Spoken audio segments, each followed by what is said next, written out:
So I want to welcome everybody to our carpool video for the 23-24 school year. Of course, I'm Mr. Edwards, and Ms. Shake Snyder, our gifted coordinator / carpool coordinator, is with me doing the filming, and she'll have some comments too. I just want to go over our new carpool procedures. So it's totally different from what it's ever been before. So this year, carpool will be taking place in the front of the school, and buses will be taking place in the back. So you'll enter carpool in the morning and in the afternoon from Starring Lane. And so I'm sitting in the turn lane on Starring Lane, and we're asking people to put their flashers on and their turn signals just to make sure we don't have any problems, because you can come down Starring Lane from both directions. If I'm coming from this direction against the oncoming traffic, I would probably go down one more and make a U-turn if possible. It's just going to be some logistical things that we have to work through. But you're going to start carpool coming down King Crest in the morning and in the afternoon. For our afternoon carpool parents, we're asking parents not to start lining up before 3 o'clock because of the backup on Starring Lane. We're asking, and the city is asking as well. So you'll notice I'm coming down King Crest. I still have my flashers on. You can cut them off really once you get on King Crest. So we're going to come up King Crest Drive,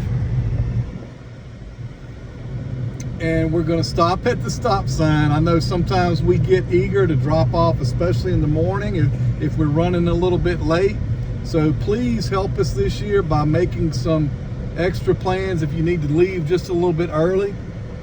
And so cars will be lined up this way. So we'll make the turn on the halfway tree,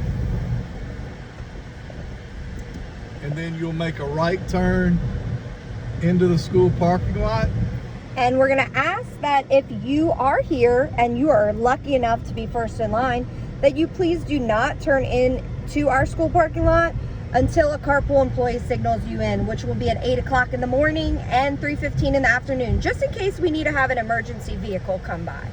So I'm pulling up here, and it's working out great today because you'll see the line of cars in the fire lane for our teachers who are getting ready for our students. We're excited about the year. We just had a go-kart pass around us, and that's another interesting point. So because of the differences in carpool this year, we want to make sure that we remain safe and that we look around us at all times. So when you come in, we're going to ask you not to park for carpool in the fire lane, but stay outside the fire lane and pull all the way up to the first station, and there'll be someone here to greet you at 8 o'clock. The legislature just passed some new laws. I'll go over them with you quickly. One is all of our carpool personnel will be wearing a vest. The students must remain behind some type of barrier. They can't just be hanging out away from the curb. And then students someone will open the door, a faculty member will open the door, the student will get out, and the faculty member will walk the student up to the sidewalk. And then same thing in the afternoon, the faculty member will load the student in the car, open the door, and then also make sure that they have a safety restraint on. So I'm not going to ask my teachers to actually put the safety restraint on, but the child must be in a safety restraint when they arrive and when they leave in the afternoon. Ms. Shake Snyder?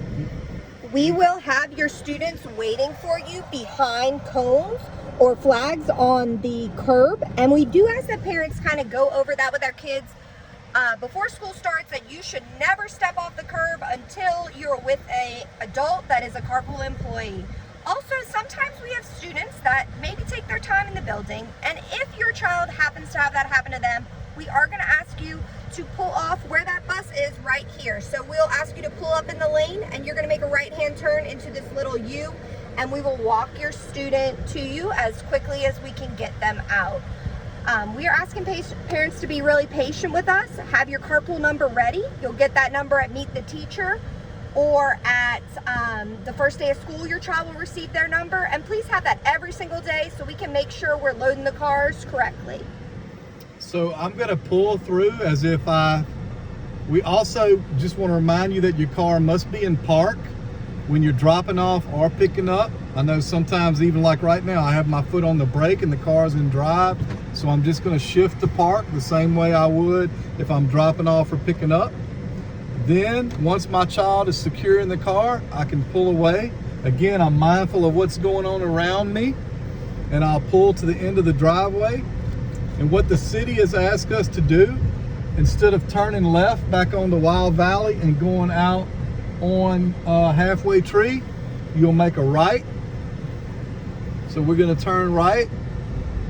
And as we turn right, you're going to see our new construction area of our new building that's scheduled to be done in the spring. This is where our buses will go in. And as we pass through, you'll see they won't circle around anymore. There's another driveway where they'll be coming out. They will also be going right. So everybody's flowing in the same direction to help traffic flow. So we'll just follow the street. And again, we're asking everyone to please be patient with us and work with us as we kind of work through the logistics of our new carpool and bus procedures. We'll make a left on Rustwood. You'll see there's no stop sign for traffic coming this way, but there are stop signs in the other directions, which helps us a lot. So I check my oncoming traffic. There is none.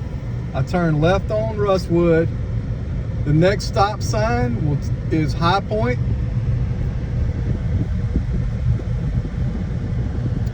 So I'll stop and I'll check both directions again.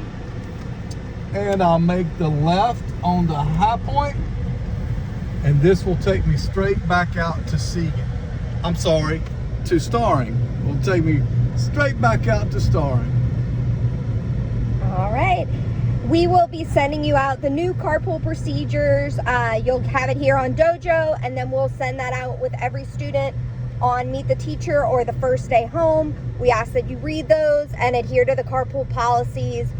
We want to remember that every car in our carpool lane should be in park while we are unloading and loading students. So that means if you're the first car and you have your child in the car, you are still going to remain in park until we signal the whole line to go. Trying to make this as safe as we can for students and adhere to all of our city and state laws that are new to us this year, but we're excited to have another successful year of carpool. And I'm just asking all of our parents, as 99.99% of our parents do, to be good neighbors to those people who live in our subdivision. They're really good to us at Wildwood, and so we want to return that to them. So always be mindful about blocking anyone's driveways or limiting their access to their homes. We shouldn't have that issue as much this year because we are coming in on King Crest. And so just want to remind everybody to be good neighbors, and we're excited about the first day of school, and we're getting ready and just excited to greet your students and work with them this year. And so we just ask that you take a look at this video and be mindful of our new procedures. If you have any questions, please call the school office 225-766-6002, and we'll be glad to provide you the information you need so that we can have a safe carpool and bus procedures for this school year. So thank you, everyone.